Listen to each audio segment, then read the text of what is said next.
వస్తే వాళ్ళని మేము గెలిపించుకుంటాం. అధిష్టానం నిర్ణయం మేము పాటిస్తాం. అదే మా పొగరు. ఎవరు వచ్చినా మేము గెలిపించుకుంటాం.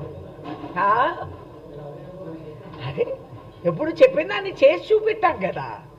ఇదే కొత్తగా మీరు అందరూ కూడా హిస్టరీ మీరు కూడా ప్రధానమంత్రిలాగా మీరు గత చరిత్ర గుర్తుపెట్టుకోరు, చదువుకోరు. ఇది ఫస్ట్ టైం ఆ ఖమ్మంలో 9 సీట్లు రావటం. ఎంతమందిని ఎన్ని సంవత్సరాలు గెలిపించారు మీకు అసలు ఒక షీట్ ప్రింట్ చేసి ఇవ్వాలి వీళ్ళకి. నేను ఓడిపోతే ఏముంది, సీట్లు గెలిచామా లేదా, ఓటు పర్సంటేజ్ గెలిచిందా లేదా. అయినా నాకు 4.5 లక్షల ఓట్లు వచ్చాయి. పైసా పంచకుండా, 6 మంది ఎమ్మెల్యేస్ లేకుండా, స్టార్ క్యాంపెయినర్ లేకుండా, మీడియా సపోర్ట్ లేకుండా.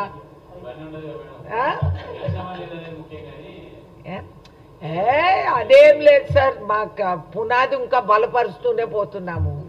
4.5 లక్షల vote without giving 1 Paisa anywhere in India నువ్వు చూపెట్టండి నాకు. Show me.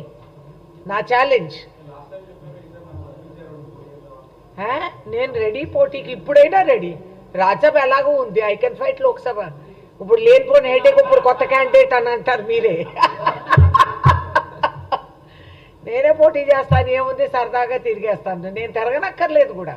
నామినేషన్ వేసిన మరో క్షణం I will win. Rajya Sabha seat లాగా సునాయాసంగా లోక్సభ సీట్ ఖమ్మంది. So there is nothing to worry. తర్వాత చేసుకుందాం, ఇప్పుడేం అవసరం. అయ్యా 17కు 17 గెలవాలనే ఆలోచనతోనే రంగంలో కాలు దూవుతున్నాం. సో మా ఫోకస్ ఇస్ 17 సీట్స్. ఎంత